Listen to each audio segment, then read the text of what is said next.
चीन को घेरने के लिए भारत की नई रणनीति। फिलीपींस को बेचने जा रहा है ये सिस्टम। वीडियो में जानिए इसके बारे में।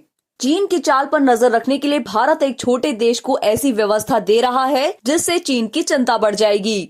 चीन को घेरने के लिए भारत उसके पड़ोसी फिलीपींस के साथ संबंधों को तेजी से बढ़ा रहा है। भारत दक्षिण चीन सागर में चीन की गतिविधियों की निगरानी करने के लिए फिलीपींस को एक निगरानी रडार प्रणाली प्रदान करने जा रहा है। इस प्रणाली की मदद से यह जानना संभव होगा कि चीन फिलीपींस के समुद्री क्षेत्र के आसपास क्या कर रहा है।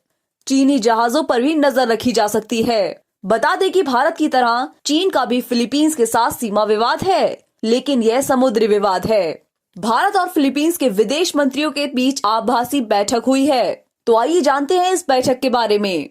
भारत और फिलीपींस के विदेश मंत्रियों एस जयशंकर और थियोडोर लॉकिंस जूनियर के बीच एक आभासी बैठक हुई थी, जिसमें ये समझौते किए गए थे। विदेश मंत्रालय ने कहा कि भारत और फिलीपींस रणनीतिक, रक्षा और समुद्री सहयोग के लिए एक साथ आए हैं, जो दोनों देशों के बीच सैन्य प्रशिक्षण, शिक्षा और क्षमता निर्माण के साथ साथ आतंकवाद रोधी अभियानों के लिए काम करेंगे। विदेश मंत्रालय ने कहा कि दोनों पक्षों ने दोनों देशों के बीच रक्षा और समुद्री सहयोग को और मजबूत करने पर सहमति व्यक्त की, विशेष रूप से सैन्य प्रशिक्षण और शिक्षा, क्षमता निर्माण, नियमित सद्भावना यात्रा और रक्षा उपकरणों की खरीद में। साथ ही संबंधित एजेंसियों के बीच सूचना विनिमय और विशेष प्रशिक्षण आवश्यकताओं के संदर्भ में समर्थन के साथ आतंकवाद निरोध के क्षेत्र में सहयोग बढ़ाने पर सहमत हुए हैं।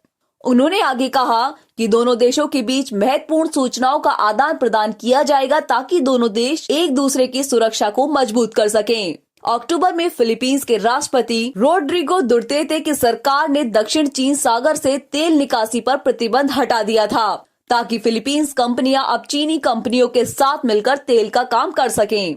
चीन राष्ट्रीय अपतटीय तेल निगम भी परियोजना में शामिल है। लॉकिंस फिलिपिनो के विदेश मंत्री ने बैठक के बाद कई ट्वीट कर ऑनलाइन और दूरस्थ शिक्षा में भारत के अनुभव से कैसे लाभान्वित हो सकते हैं, इस बारे में बताया है।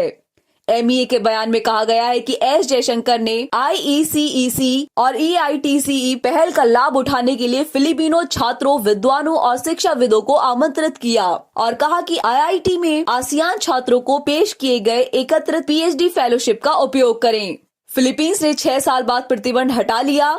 चीन और फिलीपींस की सरकारों के बीच एक समझौता हुआ है।